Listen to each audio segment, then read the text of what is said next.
नमस्कार, सी न्यूज भारत में आप सभी का एक बार फिर से स्वागत है। यूपी बुलेटिन में शुरुआत करेंगे फर्रुखाबाद से, जहां पर शहीद हुए सेना के जेसीओ ने गमगीन माहौल में नम आंखों से दी विदाई। साथ ही बात करेंगे जौनपुर की, जहां पर शिवजी एवं नवग्रह मंदिर प्राण प्रतिष्ठा के अवसर पर भव्य भंडारे का हुआ आयोजन। आगे बात करेंगे महाराजगंज की, जहां स्वाभिमान एकता सम्मेलन में केंद्रीय ग्रामीण विकास राज्य मंत्री कमलेश पासवान हुए शामिल। इन तमाम खबरों पर करेंगे विस्तार से चर्चा। क्षेत्र की गोयडी स्थित सिद्ध पीठ काशीपुरी में 8 दिवसीय श्रीमद् भागवत कथा के जन जागरण के लिए मंगलवार को विशाल कलश शोभा यात्रा निकाली गई। कलश यात्रा को समीपवर्ती गांव और देवस्थानों पर गाजे बाजे के साथ निकालकर जन जागरण किया गया। कलश यात्रा की अगुवाई कथावाचक पंडित माता फेर तिवारी निर्मोही ने की। वहीं कलश यात्रा गोयडी, काशीपुरी, घटौली, अमरगंज बाजार, मंझनपुर होते हुए जन्मेजय कुंड सिट पहुंची, जहां पर जन्मेजय कुंड से जल भरा गया। मंगल कलश सिर पर धारण किए हुए महिलाएं मंगल गीत गाते हुए चल रही थीं और जगह जगह कलश यात्रा का भव्य स्वागत किया गया। वहीं व्यवसाय पीठ पहुंचने पर कलश का विधि विधान से पूजन किया गया। कथा व्यास ने कथा श्रवण के लिए क्षेत्रवासियों से कथा में पहुंचने का अनुरोध किया। इस अवसर पर मुख्य यजमान राजन सिंह, शंकर बख्श सिंह, पूनम सिंह, अमर बहादुर सिंह, गुड्डू, रविंद्र दुबे, रमाशंकर शुक्ला, विक्रम सिंह, प्रेमचंद उपाध्याय, भाईलाल, रामशुक, शिवशंकर शर्मा आदि प्रमुख रूप से मौजूद रहे। अयोध्या से सी न्यूज संवाददाता सुनील की रिपोर्ट।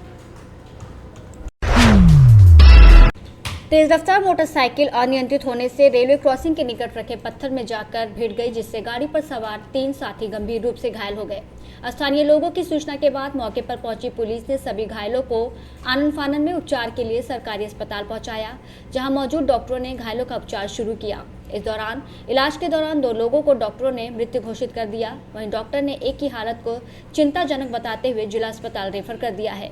बता दें कि पूरा मामला नगर पंचायत फतेहपुर क्षेत्र के काशीराम कॉलोनी निवासी 3 दोस्त फरहान 18 साल का, बल्कि शोएब और मोहम्मद आरिफ अली एक ही मोटरसाइकिल पर सवार होकर महमूदाबाद की ओर जा रहे थे कि बटपुर थाना क्षेत्र अंतर्गत सरैया मातबंद नगर रेलवे क्रॉसिंग के निकट उनकी मोटरसाइकिल अनियंत्रित हो गई, जिससे तीनों दोस्त सड़क किनारे पड़े पत्थरों से जा भिड़े और गंभीर रूप से घायल हो गए।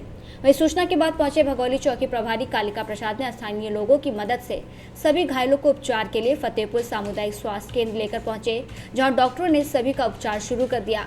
इस दौरान फरहान और आरिफ की दर्दनाक मौत हो गई। वहीं डॉक्टरों ने एक युवक की स्थिति को चिंताजनक बताते हुए जिला अस्पताल रेफर कर दिया है। पुलिस ने दोनों मृतकों के शवों को कब्जे में लेकर पोस्टमार्टम के लिए भेजने की कार्रवाई शुरू कर दी है। वहीं दुर्घटना की सूचना मिलते ही मृतकों के परिवार में कोहराम मच गया है। बाराबंकी से सी न्यूज संवाददाता हयात की रिपोर्ट। जम्मू के लद्दाख के न्योमा में एक सैन्य शिविर में हुए हादसे में सेना के 2 जेसीओ शहीद हो गए। शहीदों में फर्रुखाबाद के नायब सूबेदार सुनील कुमार भी शामिल थे। सेना ने उन्हें श्रद्धांजलि अर्पित की। बता दें, हादसा 16 फरवरी को लेह से लगभग 150 किलोमीटर दूर न्योमा में हुआ। लद्दाख पुलिस भी हादसे की जांच कर रही है। वहीं शहीद जेसीओ सुनील कुमार का उनके पैतृक गांव दुलमामई में सैन्य सम्मान के साथ अंतिम संस्कार किया गया। बता दें, मेरापुर थाना क्षेत्र के ग्राम दुल्लामई निवासी सुनील कुमार 6 मार्च 2009 में फिरोजपुर पंजाब में बंगाल इंजीनियर यूनिट में सिपाही के पद पर भर्ती हुए थे। पदोन्नति के बाद वो नायब सूबेदार बन गए थे और इस वक्त उनकी तैनाती लद्दाख में थी। वहीं जम्मू में बीटेक की पढ़ाई कर रहे भाई अनिल कुमार ने बताया कि सेना कार्यालय से उन्हें सूचना दी गई थी कि 16 फरवरी की सुबह 9:30 बजे उनके भाई सुनील कुमार अपने कार्यालय से निकलकर बाहर खड़े थे। तभी वहां पर पानी की टंकी फट गई, जिसकी चपेट में आकर सुनील कुमार शहीद हो गए। दूसरे शहीद सूबेदार संतोष कुमार पंजाब के रहने वाले थे। दोनों के पार्थिव शरीर उनके घर भेजे गए हैं। वहीं सेना की उत्तरी कमान के प्रमुख लेफ्टिनेंट जनरल सुचेंद्र कुमार ने सैनिकों को श्रद्धांजलि अर्पित की है। बता दें, बुधवार सुबह करीब 10 बजे मेरापुर थाना क्षेत्र के ग्राम दुल्लामई में शहीद सैनिक सुनील कुमार को नम आंखों से अंतिम विदाई दी गई। पूरा माहौल गमगीन नजर आया। वहीं सांसद फर्रुखाबाद मुकेश राजपूत, जिलाधिकारी आशुतोष कुमार द्विवेदी, पुलिस अधीक्षक आलोक प्रियदर्शी, एडीएम सुभाष चंद्र प्रजापति ने शहीद के पार्थिव शरीर पर पुष्प चक्र अर्पित कर श्रद्धांजलि दी, जिसके बाद शहीद सैनिक को पूरे सैनिक सम्मान के साथ शहीद जेसीओ को सलामी देकर अंतिम संस्कार कर दिया गया। क्या नाम है आपका? कुलदीप कुमार। पिता का नाम? पिता का नाम मेरे महावीर सिंह। अच्छा, ये जो फौजी जो जवान हैं जो शहीद हुए हैं जी, वो कौन थे आपके? भैया थे, ताऊ का लड़का। क्या नाम है उनका? सुनील कुमार। अच्छा, ये कब भर्ती हुए थे? 6 मार्च 2009 में। और इनकी पोस्ट कहाँ पर थी? पोस्टिंग इनकी थी वहाँ सियाचिन मिली लद्दाख में, पुंछ से आउट हुए थे। अच्छा, ये घटना कैसे उड़ी, कैसे ये शहीद हुए? आज सुनने में वो उस दिन जब घटना सूचना मिली तो ये कह रहे थे वो क्या नाम टंकी ब्लास्ट हुई। अब ये सुनने में आ रहा है कि कह रहे कुछ आईडी वगैरह थी, ब्लास्ट होने से टंकी हुई, उसी घटना से इनके लोगों के मतलब वो डेथ हुई है। अच्छा, इनकी शादी हो गई थी? हाँ, भैया की शादी हो गई। कब शादी हुई थी? 1 फरवरी 2013 में। अच्छा, कितने बच्चे हैं इनके? 2 बेटे हैं, 1 लड़का। लड़का कितने वर्ष का है? 12 वर्ष का। अच्छा, और बेटी?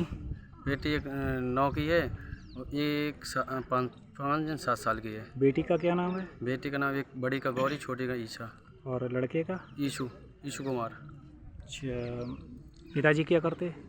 वो फार्मर थे।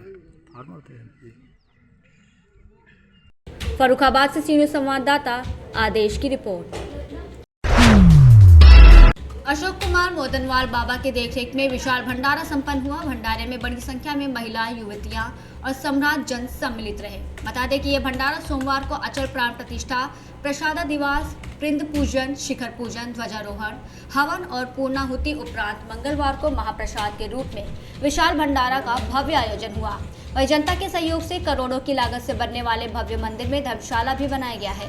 संस्थापक अध्यक्ष अशोक मोदनवाल ने भोले बाबा सहित सभी देवी देवता की कृपा बताते हुए सभी भक्तों को कार्यक्रम में सम्मिलित होने और भव्यतापूर्ण रूप से आयोजन को सफल बनाने के लिए आभार व्यक्त किया। इस भंडारे में दिनेश मोदनवाल, राम मिलन कनौजिया, गंगाराम केसरवानी, महेश लालवानी, प्रदीप जायसवाल, गीता जायसवाल आदि ने महत्वपूर्ण भूमिका निभाई।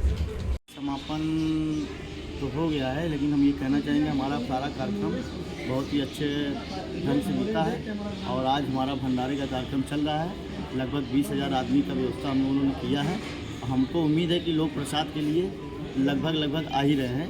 धीरे धीरे प्रसाद लोग ग्रहण कर रहे हैं और हम ये मनोकामना करेंगे कि हमको ये मौका मिला फिर आगे इसी तरह फिर कोई मंदिर बनवाने का काम मिले, हम लोग पूरी तरह से लग के उस मंदिर का निर्माण फिर से कराया जाए। क्या सुन नाम आपका?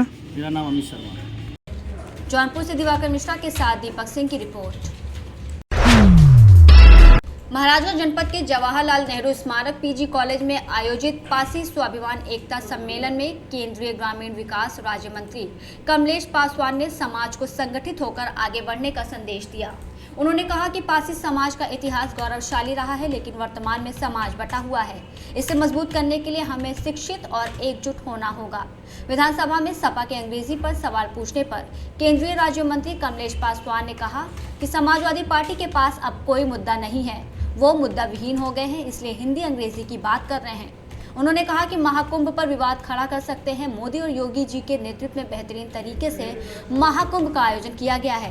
करीब 52 करोड़ से अधिक लोगों ने पवित्र गंगा में स्नान किया। जब वो उस पर उंगली उठा सकते हैं तो वो कुछ भी कह सकते हैं।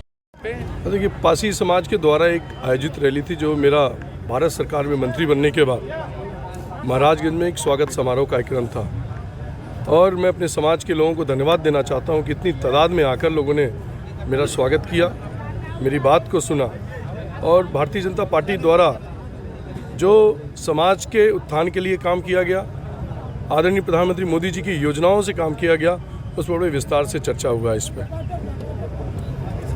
महाराजगंज के पनेरा में धर्मात्मा निषाद के मामले पर भी कुछ कहेंगे आप? देखिए, राजनीतिक मामला घटना बहुत दुखद है, मैं बहुत डिटेल में नहीं जाना चाहता हूँ।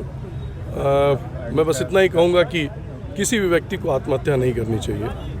मैं 2 बड़े नेताओं पर आरोप लगाया था। फिर मैंने कहा कि अब क्या है, मैं डिटेल पूरी कहानी नहीं जानता हूँ, लेकिन बस उनके दुखद इस घटना पर मैं संवेदना व्यक्त करता हूँ आज अपनी यूपी तरफ की से। विधानसभा सदन में आज भाषाओं को लेकर के विध्वंस मचा हुआ है। अंग्रेजी भाषाओं पर सपा विरोध जता रही है, क्या कुछ कहेंगे आप? देखिए, भाषा एक व्यक्ति विशेष पर है, और चाहे लोकसभा हो चाहे विधानसभा हो।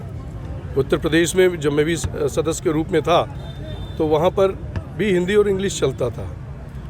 समाजवादी पार्टी के पास कोई मुद्दा नहीं है, मुद्दा विहीन हो गए हैं, इसलिए वो अंग्रेजी, हिंदी और महाकुंभ जैसे विषय पर जब वो विवाद खड़ा कर सकते हैं, जहाँ पूरे विश्व से आदरणीय मोदी जी और योगी जी के नेतृत्व में जिस तरह बेहतरीन तरीके से महाकुंभ का आयोजन किया गया, करीब 52 करोड़ से ऊपर लोगों ने इस आस्था के पवित्र गंगा स्नान में स्नान किया, जब उसमें वो उंगली उठा सकते हैं तो मैं कह सकता हूँ कि वो कुछ भी कह सकते हैं। धन्यवाद। महाराजगंज से सी न्यूज़ संवाददाता अंगद शर्मा की रिपोर्ट। फिलहाल के लिए इस खास बुलेटिन में बस इतना ही। देश दुनिया की तमाम बड़ी खबरों को जानने के लिए जुड़े रहिए सी न्यूज़ भारत के साथ। हर खबर आपके साथ, आपके हाथ।